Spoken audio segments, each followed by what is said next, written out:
12월의 크리스마스 이렇게 명명하고 오늘 세 번째 시간을 여러분과 갖게 됩니다.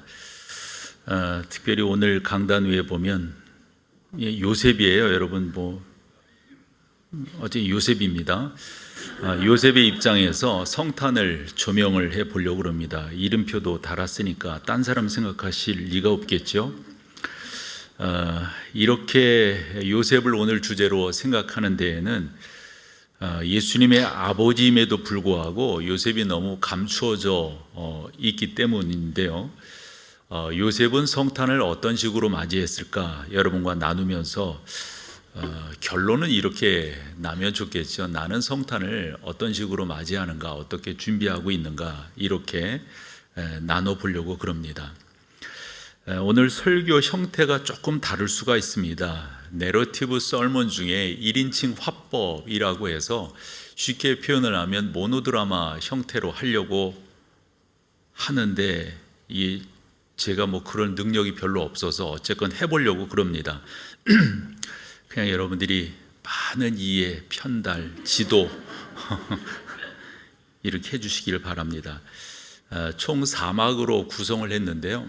예배 시간 또 설교 요 짧은 시간이니까 그렇게 진행을 해 볼 터이니까 어쨌건 요셉입니다. 요셉을 여러분들이 기억을 해주세요. 1막 요셉은 누구인가?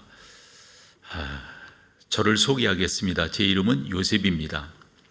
여러분 중 많은 사람이 저를 알고 있습니다. 오랫동안 저는 크리스마스와 함께 했습니다. 그러나 많은 분이 저를 잘 모른다는 생각이 듭니다. 때때로 저는 결혼식의 신부의 아버지와 같은 느낌이 듭니다. 아무도 알아주지 않지만 전체 경비를 지불해야 했으니까요. 어쨌건 제가 여러분에게 제 자신을 조금 더 소개하려고 합니다. 저에 대한 소문을 들으셨을 겁니다. 공교롭게도 오늘 본문에 나오듯 이스라엘의 가장 위대한 왕 다윗의 후손이라고 하는 겁니다. 그러나 저는 다윗이 조상이지만 다윗을 잘 모릅니다. 왜냐하면 제가 태어나기 오래전에 그는 죽었고 지금 그의 왕국은 그 영광을 잃었기 때문입니다. 그건 그렇고 저는 베들레헴 동네에서 어린 시절을 자랐습니다. 그곳은 예루살렘에서 남쪽으로 12km 정도 떨어진 작은 마을입니다. 가난한 동네죠. 사는 것이 어려웠습니다. 그래서 저의 집은 제 고향에서 그리 멀지 않은 갈릴리 호수 가까운 나사렛이라고 하는 마을로 이사하게 되는데 그것도 작은 마을입니다. 그래서 사람들은 우리를 놀리듯 나사렛에서 무슨 선한 것이 나오겠어? 라고 말하곤 했습니다. 별 볼 일 없는 곳이라는 뜻이겠죠. 저는 그런 나사렛, 대단한 도시가 아닌 아주 작은 마을에서 저는 자랐고 또 그곳에서 성장을 했습니다. 저의 직업은 목수입니다. 제 말은 목수는 실용적인 사람이란 뜻인데 우리는 시인이나 철학자가 아니라는 말이 되겠죠. 저는 여러분들이 만질 수 있고 측량할 수 있는 것들을 가지고 작업을 하고 자르고 톱질을 합니다. 저는 나무를 가지고 작업을 하는 것을 좋아합니다. 여러분도 아시겠지만 나무는 정직합니다. 저는 그런 나무를 가지고 사람들이 원하는 것을 만들어 줍니다. 나사렛에서 사는 동안 좋았고 행복했습니다. 그 이유 중에 하나가 그곳에서 마리아를 만났기 때문입니다. 제가 마리아를 처음 봤을 땐 16살이었는데 참 예뻤고 고운 마음을 지닌 자매였습니다. 그래서 우리 둘은 사랑했고 곧 약혼을 했습니다. 약혼은 일종의 맹세와 같은 건데 이 약속을 하고 1년 안에 결혼을 하면 되는 겁니다. 그 기간 동안 저는 마리아를 더 사랑하게 되었습니다. 그녀와 함께하는 것은 황홀 그 자체였습니다. 그리고 마리아는 여인으로서 성전의 기둥과 같이 견고했습니다. 그녀는 사려가 깊었고 삶을 사랑했고 뿐만 아니라 노래를 좋아했고 즐겨했습니다. 여러분들이 보시는 성경 누가복음 2장에 아내 마리아의 노래가 나오는데 참 훌륭한 노래입니다. 그 약혼 기간은 제게 꿈 같은 시간들이었습니다. 저는 마리아를 위해 그리고 태어날 자녀들을 위해 저의 기술을 발휘해 아름다운 집을 지을 계획을 세우기도 했습니다. 저는 그녀와 함께 사는 삶이 어떨지 크게 기대하고 있었습니다. 제2막 요셉이 마리아의 임신 소식을 듣다, 이럴 때 음악도 깔리고 그러면 좋은데, 그러나 제겐 너무도 갑작스러운 일이 생겼습니다. 그것은 이상한 일입니다. 그렇지 않나요? 어떻게 하룻밤 사이에 그렇게 빨리 꿈이 악몽으로 바뀔 수가 있는 거죠? 분명한 것은 누구나 꿈들은 산산이 부서질 수 있긴 있습니다만 그것이 저에게 임할 줄은 몰랐습니다. 어느 날부터 말이 없는 겁니다. 그렇게 사랑스러운 그녀에게 뭔가 근심이 있어 보였습니다. 저는 마리아가 조용하며 정숙했고 집안에만 있었다는 것을 잘 압니다. 그런 마리아가 내게 왜 이러는 거죠? 어떻게 된 거냐고 물었습니다. 그녀는 나에게 말할 수 없다고 했습니다. 저는 그녀의 침묵이 궁금했습니다. 저는 제가 마리아에게 모든 일로, 또 다른 어떤 일로 기분을 상하게 한 것은 없는가 살펴봤지만 특별히 생각나는 게 없었습니다. 그런 일들로 제가 나사렛으로 돌아올 때까지 저는 제정신이 아니었습니다. 그러던 마리아가 어렵게 말을 꺼내더니 저 임신했어요 하며 흐느끼기 시작했습니다. 저는 이런 상황을 생각하기도 싫습니다. 아니, 임신이라니. 저는 그녀와 그 같은 시간을 보낸 일이 없습니다. 그렇다면 누구와 어떻게 됐단 말입니까? 아니, 내가 아니라면 어떻게 그런 일이 내가 모른 채 일어날 수 있을까요? 우리는 사랑하고 있었습니다. 우리는 신뢰하고 있었습니다. 우리는 계획과 꿈이 있었습니다. 그런데 왜 이런 일이? 저는 물어보고 싶었지만 마리아의 대답을 듣기가 두려웠습니다. 그녀가 제게 사실대로 말했을 때 그것은 벼락을 맞는 것과 같았습니다. 어찌된 일이냐는 나의 질문에 마리아가 내게 말을 했습니다. 갑자기 천사가 그녀에게 나타나서 이스라엘의 메시아의 어머니가 될 것이라고 말을 했다는 겁니다. 그러고 나서 그녀는 제게 그 밖에 다른 것도 말을 해 주었습니다. 그녀는 여전히 처녀였고 하나님의 영이 그녀에게 나타나서 그녀에게 아기를 잉태시켰다고 말을 했다, 이것밖에 없습니다. 그러면서 그녀의 몸이 변화되어 갔지요. 그런데도 저는 속으로 화가 났습니다. 이유는 그녀가 우리의 사랑을 배신했다고 하는 것이고 또 남자를 모른다고 하는데 그녀의 몸속에 아기가 생겼다는 것, 이것을 제가 믿을 수 없었기 때문입니다. 여러분 같으면 그 사실이 믿어지시겠습니까? 그래서 너무 화가 난 나머지 저는 그녀가 제게 상처를 주고 아픔을 준 것만큼 그녀에게도 상처와 아픔을 주기를 원했습니다. 저는 이스라엘 법에 여자가 간음하다 잡히면 돌로 쳐 죽이는 법이 있는데 이제야 그 법을 이해할 수 있었습니다. 저는 그렇게 하지 않겠지만 저는 여하튼 그녀가 우리의 사랑과 믿음과 명성에 먹칠한 그대로 그녀에게 갚아주고 싶었습니다. 저는 여러분이 제가 의로운 사람이라는 것을 이해해 주실 줄을 압니다. 저는 말씀대로 살려고 노력을 했습니다. 동네 사람들에게도 평판이 좋았습니다. 그런데 제가 마리아와 계속 사귀고 결혼을 하면 마리아의 아기가 내 아기라고 동네 사람들은 생각할 것이고 놀릴 것이고 그러면 저의 명예는 망가지고 말 것입니다. 그래서 저는 화가 났습니다. 저는 그것을 공개하려고 했습니다. 사실대로. 저는 동네 사람들을 모으고 제 잘못이 없다고 하는 것을 말하고 싶었습니다. 하지만 저는 그렇게 할 수가 없었습니다. 이유는 마리아를 사랑하고 있기 때문입니다.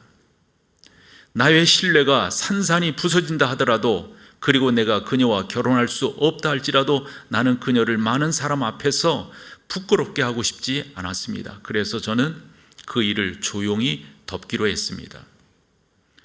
여러분이 보시는 성경 마태복음 1장 19절, 그의 남편 요셉은 의로운 사람이라 그를 드러내지 아니하고 가만히 끊고자 하여, 이 가만히라고 하는 말은 몰래 비밀스럽게 하기로 했다 이 말입니다.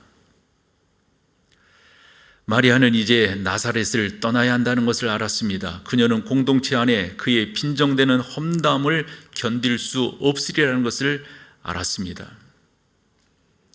그래서 누가복음 1장 39절로 42절을 보면 이때 마리아가 일어나 빨리 산골로 가서 유대 한 동네에 이르러, 이렇게 기록된 것은 그가 숨으려고 했다 하는 것입니다. 마리아는 사촌 엘리사벳과 그의 남편 사가랴가 살고 있는 곳으로 피하려고 남쪽 헤브론 지역으로 떠났던 겁니다. 저는 마리아가 사촌 엘리사벳 집으로 간 후 일이 손에 잡히질 않았습니다. 먹을 수도 없었고 잠잘 수도 없었습니다. 그러던 중 하루는 잠을 깊이 자다 꿈을 꾸게 되는데, 저는 그 꿈속에서 눈이 부실 정도로 빛이 나를 비추고 있음을 알았습니다. 그 빛 가운데 천사를 보았습니다. 너무 무서웠습니다. 그 천사는 제게 요셉, 마리아를 아내로 맞는 것을 두려워하지 말아라. 왜냐하면 그녀의 태중의 아기는 성령님으로 잉태되었기 때문이다.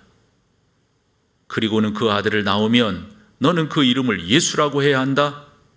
왜냐하면 그가 그의 백성을 그들의 죄에서 구원할 자이기 때문이다 라는 말을 해주었습니다. 제가 그 꿈에서 깼을 때 기분이 무척이나 상쾌했습니다. 하늘로부터 메시지를 받았던 것이기 때문이죠. 저는 마리아가 제게 한 말이 사실이었다는 것을 알았습니다. 저는 그냥 있을 수 없어 헤브론으로 내려가 엘리사벳과 사가리아에게 제가 들은 것을 전했습니다. 그리고 마리아에게 미안하다고 사과했습니다. 저는 그녀를 데리고 나사렛으로 와서 우리가 할 수 있는 한 빨리 결혼을 했습니다. 저는 여러분에게 맹세컨대 그때까지 그녀와 잠자리를 하지 않았습니다. 산막, 결혼 후에 요셉의 집에 생긴 일입니다. 마리아가 임신한 지 9개월쯤 되었을 때 로마 황제 아우구스투스는 한 법령을 공표했습니다. 그는 세금을 더 거두기 위해 인구 조사를 하기를 원했던 것이죠. 그래서 모든 남자는 자기가 태어난 곳으로 가서 호적 신고를 해야 한다라는 법령을 공포했습니다. 그래서 나사렛에서 나의 고향 베들레헴으로 가는데 그곳까지는 3일간을 걸어야 되는 고된 여행길이었습니다. 하지만 저는 베들레헴이 고향이기에 저를 반겨주고 맞이해 줄 것이고 쉴 곳이 있는 줄로 알았습니다. 그런데 워낙 많은 사람이 호적하기 위해 고향을 찾았기에 저같이 가난한 사람들은 방을 구할 수가 없었습니다. 그때 마리아에게 산통이 찾아왔습니다. 방을 구할 수 없었던 우리는 마침내 마을 외곽의 한 곳을 발견했습니다. 그곳은 농부가 그의 말들을 들이는 마구간이었습니다. 아무리 찾아도 우리에게 맞는 환경은 없었습니다. 저는 그곳에서 산통으로 힘들어하는 마리아를 밀집 위에 뉘었습니다. 다른 장소는 없었으니까요. 저는 따뜻하게 하려고 불을 피웠지요. 산통 끝에 아기가 나오자 저는 무엇을 해야 할지 몰랐습니다. 저는 목수이니까요. 그럼에도 다급한 나머지 저는 탯줄을 끊고 제가 할 수 있는 한 최대로 깨끗하게 아기를 닦이고 천으로 아기를 감쌌습니다. 그리고 가장 편안한 곳인 마을 구유 안에 뉘었습니다. 왜냐하면 마을 구유에서 아기를 뉘일 곳이라고 하는, 마구간에서 아기를 뉘일 곳이라고 하는 것은 없었으니까요. 다른 데는 더러웠고 축축했기 때문입니다. 여러분은 제 처지를 이해하실 수 있습니까? 아무도 이 왕의 탄생을 축하러 오지 않았습니다. 우리는 철저하게 우리 둘뿐이었습니다. 왕은 그런 모습으로 이 땅에 오셨습니다. 그런데 아니 얼마 지났을까 이란에서 온 점성가들이 찾아왔습니다. 그리고 얼마 동안 아기가 자랐을까요? 우리는 헤롯 왕 때문에 이스라엘에 머물지 못하고 이집트에서 거의 2년을 머물다 헤롯 왕이 죽은 후에 돌아와야만 했습니다. 그때 저는 베들레헴에 정착하기를 원했습니다. 그러나 여전히 정치적인 불안은 우리를 힘들게 하고 있었기에 하나님은 우리를 도로 나사렛으로 인도하셨습니다. 전 우주의 창조주이신 하나님께서 그 수군대는 동네 사람들과 지저분한 농담이 있는 나사렛으로 우리를 보내신다? 저는 그것이 이해되지 않았고 궁금하기만 했습니다. 분명한 것은 우리 동네 사람들이 내가 봤던 천사들을 한 번이라도 봤다면 나는 그들에게 절대 의심이 하지 않았을 것으로 생각이 됩니다. 내가 그랬듯이 그들도 믿었을 거라고 생각합니다. 그 천사의 방문은 내겐 너무도 생생했으니까요. 마지막 사막, 아버지로서의 요셉. 여러분에게 솔직히 말하면 어린 시절 예수는 그리 세상의 구원자처럼 보이지 않았습니다. 그 아이는 착하고 순종적이었습니다. 그가 아기였을 때 마리아는 그에게 젖을 먹였습니다. 여러분이 찬송가 114장 2절의 가사처럼 저 육축소리의 아기 잠깨나 그 순하신 예수 우시지 않네. 귀하신 예수를 나 사랑하니 새날이 밝도록 함께 하소서라는 찬송가 가사처럼 말입니다. 어릴 때 예수는 너무도 평범한 아이였습니다. 그는 어떤 기적도 행하지 않았습니다. 아들이 나사렛 거리에서 넘어졌을 때 그의 무릎이 까져 피가 났습니다. 저는 그를 내 무릎에 앉히고 위로했고 싸매어 주었습니다.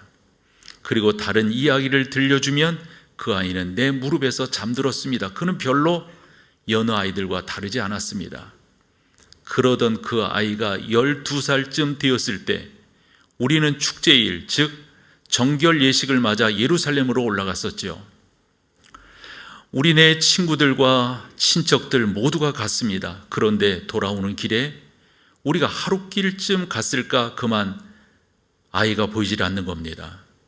우리는 그가 친척들과 함께 있을 거라고 생각했는데 그러나 그는 친척들과도 함께 있지 않았습니다. 저는 하나님의 아들을 잃어버렸습니다. 저는 무엇을 해야 할지 몰랐습니다. 그래서 우리는 오던 길을 거슬러 올라갔죠. 사흘 후 다시 예루살렘에 도착해 보니 거기에 아들이 있었고 아들은 성전의 지도자들과 답하기도 하고 질문하기도 했습니다. 저는 아들에게 말했습니다. 예수, 너 때문에 얼마나 찾았는지 아니? 아니, 여기 있으면 어떡해? 아들이 말했습니다. 내가 내 아버지의 집에 있어야 할 줄을 알지 못하셨단 말입니까? 그것은 여러분이 교회에서 듣기에 별로 이상한 이야기가 아니겠지만 여러분들도 생각해 보십시오. 여러분들의 아이가 12살 되었을 때 그런 말을 하며 아버지인 나에게 답을 했다고 한다면 이해하시겠습니까? 그러나 일반적으로 그때까지 예수는 다른 애들과 다름이 없는 평범한 아이였습니다. 아들이 자랄 때 아내 마리아는 힘들었을 겁니다. 마리아가 불륜으로 낳은 예수, 내 아들도 아닌데 뭐 그렇게 열심히 키우느냐? 아버지인 나에게 사람들은 말을 했고 그 말을 나는 견뎌야 했습니다. 그러나 나는 그들과 대결하려고 하지 않았습니다. 그렇다고 제 마음이 편한 것은 아니었습니다. 그런 면에서 저는 구약의 한 부분을 꼭 붙들고 있었다고 하는 것을 알게 되었습니다. 지금부터 600년 전 이사야 선지자가 한 말인데요. 여러분이 그 성경을 알고 계십니다. 나는 이 성경 말씀을 붙들고 이 성경 말씀을 믿고 이 성경 말씀을 나의 믿음과 나의 삶의 여러 부분들을 이해하는데 이 성경 말씀이 힘을 더해 주었습니다. 보라, 처녀가 잉태하여 아들을 낳을 것이요 그의 이름을 임마누엘이라 하리라 라고 하신 말씀 말입니다. 그것은 단지 한 문장이었지만 제게 너무도 소중한 성경입니다. 그것은 정말 제가 가진 전부입니다. 여러분 중 어떤 사람들은 마리아와 같은 믿음을 가졌을 겁니다. 순종적이고 강한 믿음 말입니다. 근데 그 믿음은 부요하고 경건한 믿음이었습니다. 그러시다면 여러분들은 어떤 믿음을 갖고 계신가요? 사실 제가 천사를 대면한 후 제가 다시는 의심하지 않기로 다짐한 것처럼 여러분들은 여러분들이 믿고 계시는 그 믿음이 견고하고 든든하고 흔들리지 않는다고 하는 것을 무엇에 의지해서 믿고 계시는 걸까요? 제가 말할 수 있는 모든 것은 제가 그런 의심이 들 때마다 말씀을 의지했고 믿음 쪽을 선택했다라고 하는 사실입니다. 저는 그런 질문들과 저의 상처들에 불구하고 그것을 끝까지 믿고 견딜 수 있었던 것은 말씀을 붙들었다라고 하는 것을 말씀드릴 수 있습니다. 저는 나의 그 믿음을 하나님께서 사용하셨다고 믿습니다. 저는 아들 예수가 좋은 목수가 되도록 가르쳤습니다. 그는 모든 일을 잘 해냈습니다. 그래서 마을 사람들도 아들을 목수라고 불렀습니다. 저는 아들을 사랑하며 아비로서 가르쳤던 것입니다. 물론 그는 세상의 구원자였습니다. 그것이 저의 이야기입니다. 저는 그것을 여러분과 나누는 것을 좋아하고 그 나눔 속에 여러분들이 나와 동일한 믿음으로 나의 아들에 대한 깨달음이 있으시기를 소망합니다. 나 요셉은 그것과 관련하여 여러분 앞에 오늘 섰습니다. 저는 성탄절의 주인공이 아닙니다. 그저 조연에 불과합니다. 그러나 여러분이 축하할 때, 여러분이 감사할 때, 예수 그분이 나의 구주이신 것을 고백하며 나아갈 때, 바로 그때 나도 그 한켠에 있다고 하는 것을 기억해 주십시오. 이상 여러분과 함께한 요셉이었습니다. 끝. 박수 하니까 자리 일어나셔서 우리 찬양으로 주 앞에 나가겠습니다.